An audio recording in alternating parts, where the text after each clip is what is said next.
Empire.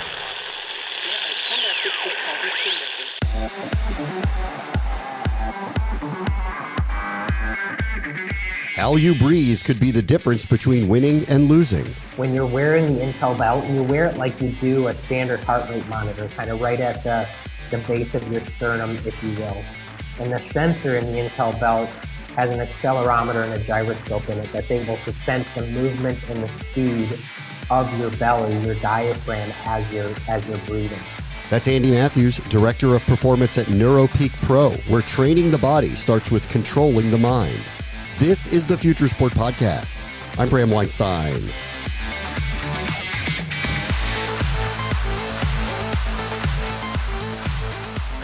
The recently completed PGA Championship featured a multi-major winner returning to the tour to triumph and a club pro pulling off a real-life Tin Cup moment. In golf, staying in the moment may be the difference between fairy tale stories and the ones that don't end well.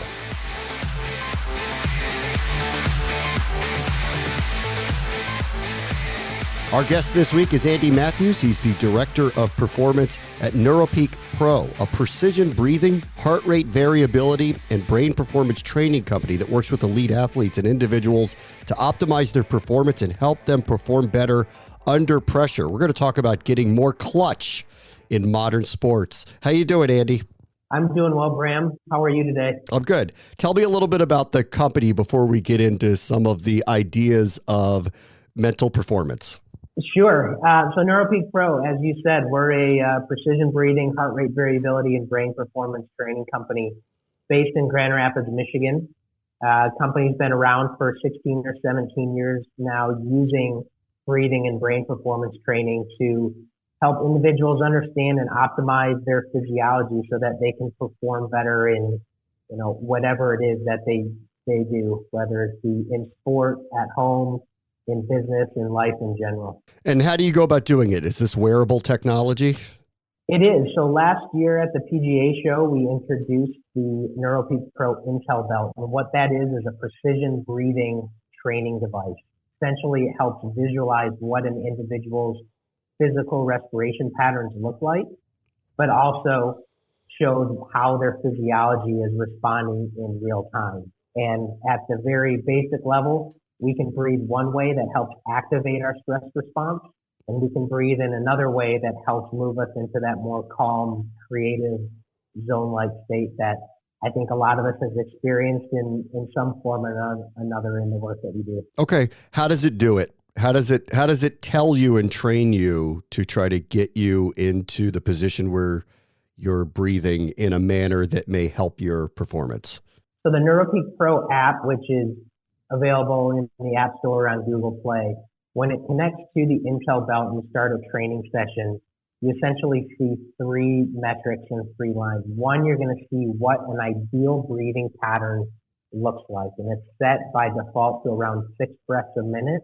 And it's set to 6 breaths per minute because the majority of the population, adults in particular, breathe way too fast, and they don't realize how that's costing them. Really 2 to 3 times faster. So we're talking 15 to 8 per minute. And so what we want to first show is what that ideal breathing pattern looks like. When you're wearing the Intel belt, you wear it like you do a standard heart rate monitor, kind of right at the base of your sternum, if you will.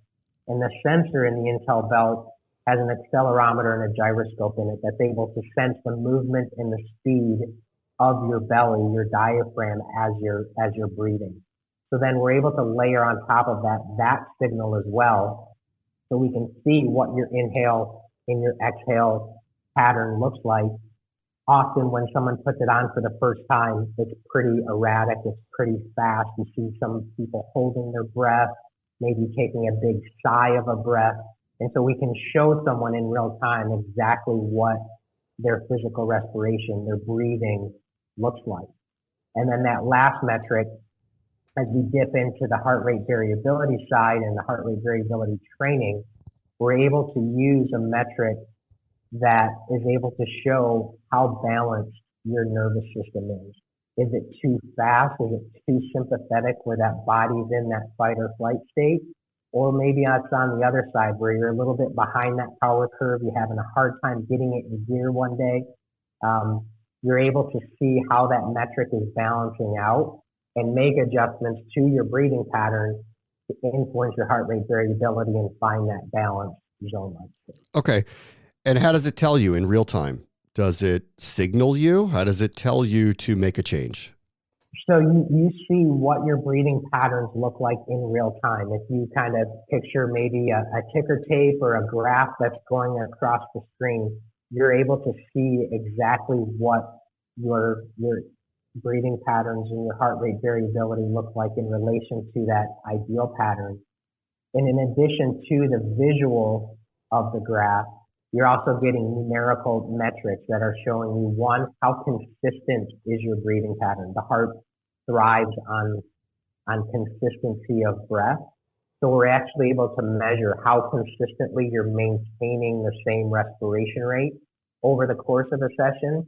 But just as importantly, how consistently are you hitting the same tops and bottoms of each breath? So you're able to get scored on that. And it's a score out of 100, 0 to 100, the higher the better. And then also complementing that is that autonomic nervous system balance. You've heard me say that nervous system balance a couple of times. It's the part of our body that's taking in cues from our environment and helping that body move into what is the appropriate response for that actual environment. So again, we are also able to measure that out of a score of 100. And the fun part is we've been able to gamify breathing a little bit. So the higher those consistency and balance scores are, the faster you're going to accumulate what we call intel points. And so that you can start to improve your breathing, not only visually, but also using the actual metrics based on your breathing and heart rate variability. I will tell you, like, for mental health purposes, and actually you may be surprised by this, as a broadcaster, we use a lot of breathing techniques to try to, stay in a moment and deliver in a certain way when we perform the way we perform. So I believe in all of this stuff. When it comes to a professional athlete, though, and while I would start from the basis of I believe in all of this, what is the science telling you about why this is important for someone in that realm to perform better? You're right. There is a ocean of science that that has been done around the connections between an intentional breathing practice, breathing better using the diaphragm, and optimal performance, moving the body into that more flow-like or zone-like state where we're accessing all of the skill that we know how to be able to perform whatever it is. You talk about broadcasting and how breathing plays a role in that side of performance. There's always three things I say that you can't do and breathe at the same time, and that's talk, that's eat, and that's drink. And so when we're giving a presentation or you're on air, you're not in a really good breathing pattern, but you have that awareness based on your experience that when the guest is talking, you're able to be back into a really good breathing pattern to stay in the flow of your presentation in your show. So there's a ton of research behind how the breath influences heart rate and heart rate variability, the nervous system, and ultimately brain performance to help move the body into a more balanced state where it can be more present, access the skills that we've all spent time developing in whatever it is that we do, and leading that into performance. And so specifically my role at Neuropeak Pro as Director of Golf Performance, able to take precision breathing to some of the best players in the world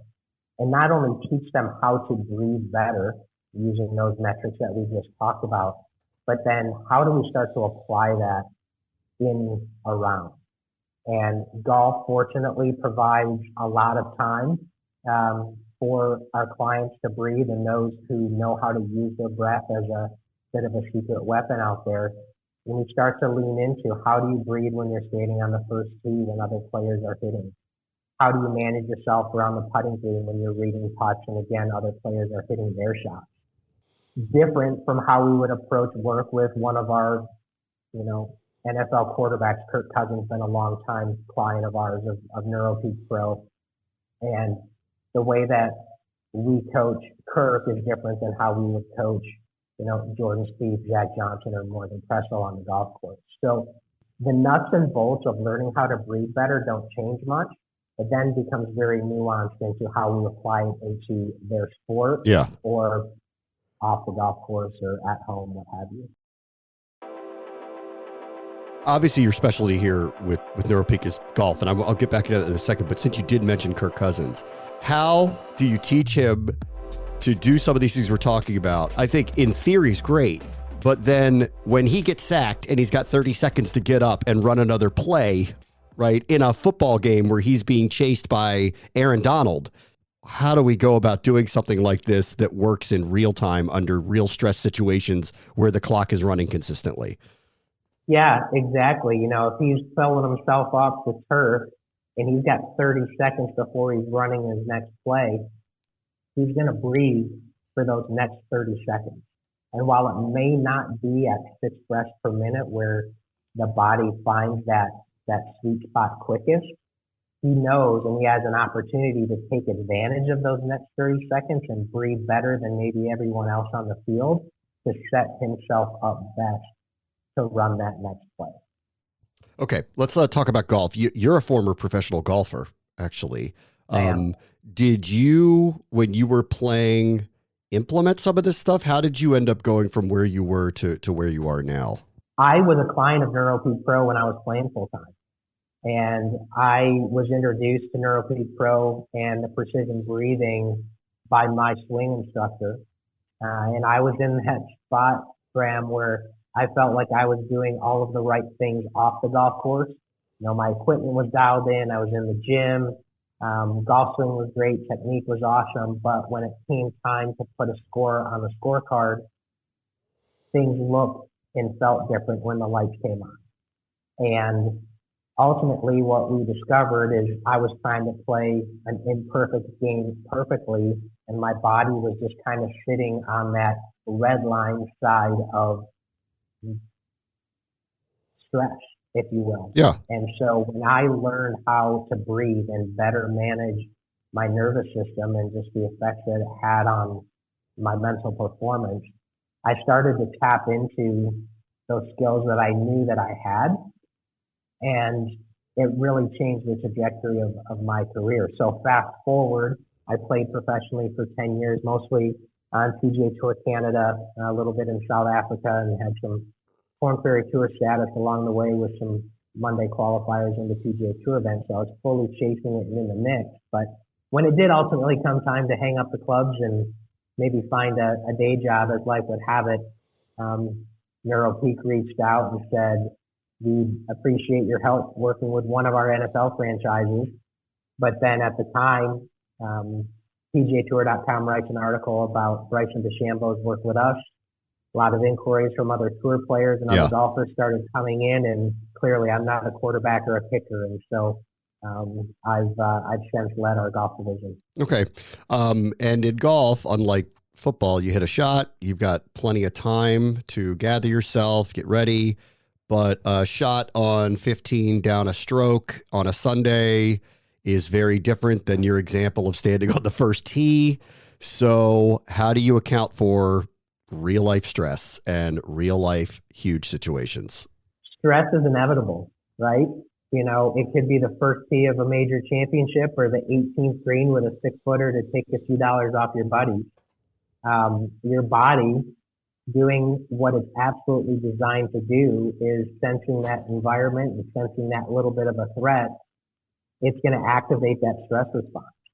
And I think those of us who have been in those situations in sport or otherwise, you know what it feels like. You can feel your heart rate increase. You can feel those buttons stomach, or maybe your hands get a little cold and clammy, muscle tension, you name it. That's our body doing exactly what it's designed to do when it senses a threat. And one of the things that it also naturally does when we're stressed is we breathe faster. But of all of those automatic functions, the one that you can control if you put some attention to is the breath. If it's 90 degrees outside, you don't tell your pores to open up and sweat to help cool your body down. It's just going to do it and react to the environment.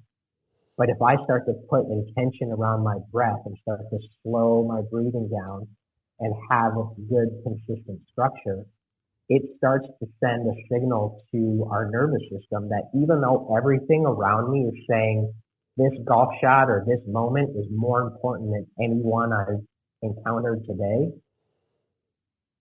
I'm being told that, hey, everything is okay. And so it's as simple as getting back into your breath. And this is actually a conversation that I've had with a lot of our tour players and a lot of our other clients. Is like, Andy, it can't be just as simple as changing the way that I breathe. And when we start to dive into a little bit of the science of how the breath essentially works like a metronome, it can start to pace. So if there's any musicians that are listening, we start to say, hey, when that metronome is going faster, the music and the way that we play that piece of music starts getting faster. But if we're more on rhythm with what that metronome is doing, kind of that rhythmic tick-tock, all of those physiological functions in our body start to follow suit. All right, one more example I want to give you. I don't know if you saw this, and maybe they'd been doing this for a while, but I saw a clip recently from the tour in Japan, and they had wearables on players, and they were showing, which I thought was interesting choice, but they were showing heart rate of players taking, getting set to take big, high leverage pressure putts. And you'd see it spike on some people and you'd see it not spike on others. One, where are you on the dissemination of that information publicly? And then two, I wonder, can you just tell by looking at a player who's stressed out in these moments and who isn't? So when you see someone take a deep breath, whether you're watching, the PGA Tour or LPGA on a Sunday, and you see someone do that really exaggerated upper chest breath, you see their shoulders and their neck and everything go, and there's this big dramatic release, that's someone who's stressed. Or you can start to see them breathing when they are breathing. You're just kind of seeing all this upper movement and not any breathing down into the diaphragm. That's really easy to see when somebody's stressed. If they're talking faster, if they're maybe walking faster, if they're always reaching for the towel because their hands are sweating, those are pretty key indicators that someone is stressed. And again, our body is going to do that. We're never going to train the nervousness or the stress out of you. But what we are going to help you do is, one, recognize it quicker so that train doesn't get so far down the tracks that the wheels fall off and you pass that point of no return. But also we're going to give you a tool that when you do recognize that quicker than the other one you're competing against, you've got that opportunity and that skill in the back pocket to start being more intentional and more controlled with your breath.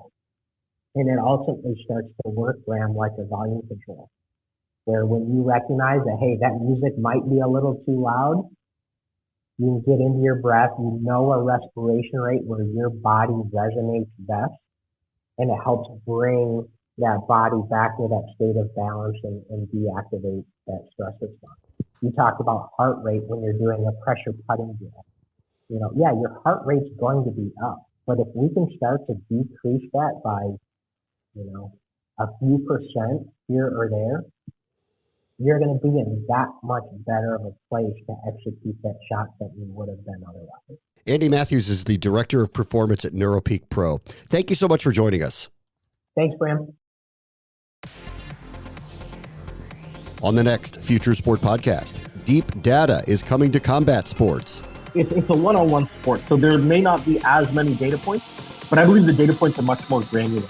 You could talk about specific stats in the NFL, like how quick is this D tackle's first step? That's an interesting stat, like how explosive it is. Similar sort of stuff exists within combat. That's Tim Malik, the CEO of Combat IQ, who is helping fans, broadcasters, and gaming outlets get the type of in-fight data information that's been missing from the big-time fights. That will do it for this episode. As always, the future is now. This is the Future Sport Podcast. I'm Bram Weinstein.